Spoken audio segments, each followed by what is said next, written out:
Hey y'all, Melissa here with you today, and I am wearing today's project as well as I have another one on the table. This is a sleeveless t-shirt. This is a little bit different than a tank top because it's basically just a t-shirt fit that I've added armbands to. And I prefer this for a little bit more of an elevated look sometimes, and just because it's a looser fit than a tank top, and I like to wear these when it gets hot. So meet me back at the camera and I will show you exactly how I sewed this up. To start this project, you're gonna need a t-shirt pattern. And if you check out this link, I've got some ideas on where you can get a t-shirt pattern, including free and paid options and instructions to draft your own. So lots of options there to get your t-shirt pattern. I am working on a half scale version of my t-shirt pattern here.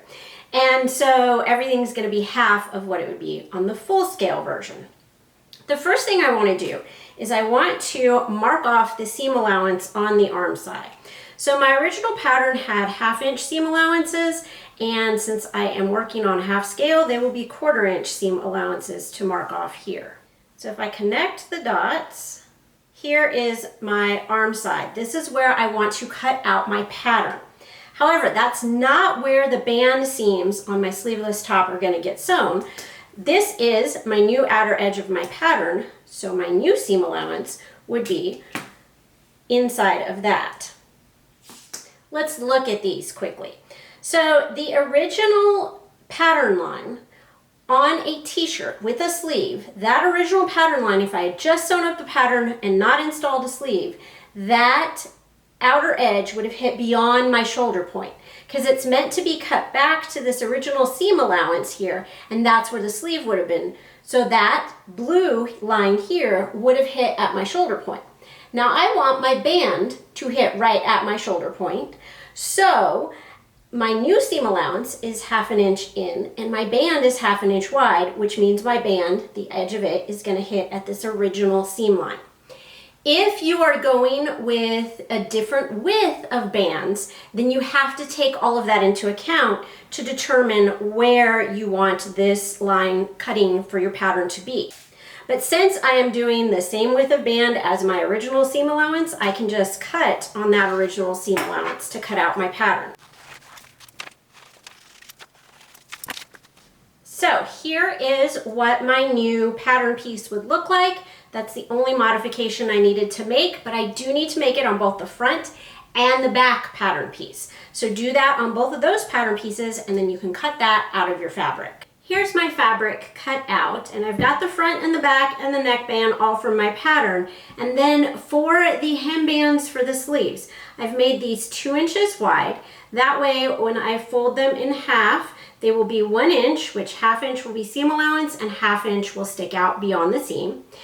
And I have made them in length. I measure the arm side, and then I multiply that times 0.85, and then I add a seam allowance to it, and that's how long these bands are. You're going to start by folding those bands right sides together, and you want to sew across the short edge with a stretch stitch. Here's what that looks like when you're finished, and what we want to do next is open up the band, open up the seam allowance, and then fold this wrong sides together. And you can give this a press with the iron at this point, and it will look like this. And what we want to do with this band is we want to go ahead and mark the 1/4 points. So 1/4 point will be the seam, and if you fold it in half there, the opposite fold will be the center, and then you can match that to the seam and mark the other 2 1/4 points. Like that. Then we can set that aside. Here is the rest of my t-shirt, and as you can see, I've sewn everything except for the armbands. I've done the neckline, I've even gone ahead and hemmed it. And again, if you'll check out this post, I've got links to how to do all of those things, how to sew a V-neck, how to do a hem on a knit. If you need tips or tricks, they're all in that post. What we're going to look at now is how to do the armbands.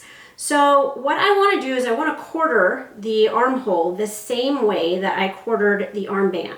And People will ask, can you sew these in flat instead of in the round like we're doing?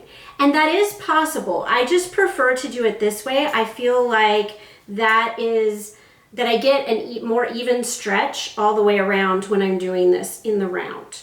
So I'm matching the two underarm seams here, and then folding out will allow me to find the other two center points. So I've got seam to center to seam to center again.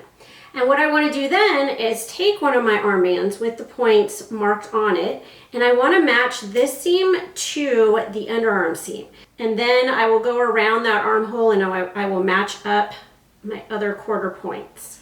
So you'll notice that this armband is not as long around as the arm side. And that is because we multiplied it, remember, times 0.85. So I'm going to need to stretch my armband in between those quarter points so that everything lays flat together. And I want to stitch all around with a stretch stitch and my 1/2 inch seam allowance. And if your machine has a free arm, this is a good place to use that feature.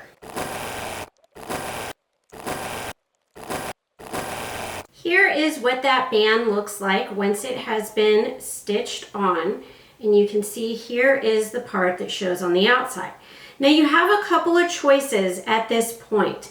You can, with knit fabrics, trim this excess seam allowance off and just leave it open. You can leave it like it is, but you risk the seam allowance rolling out.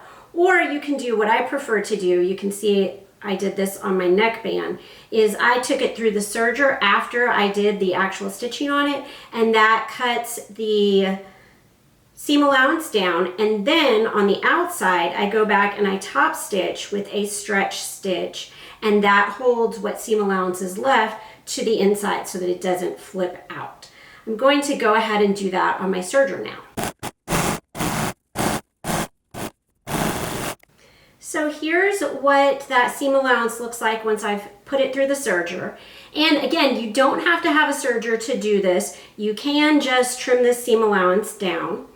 And then what I'm gonna do as a last step is I'm gonna flip the seam allowance to the inside, and I'm gonna stitch it down, top stitching right next to the original seam to keep that seam allowance tucked inside.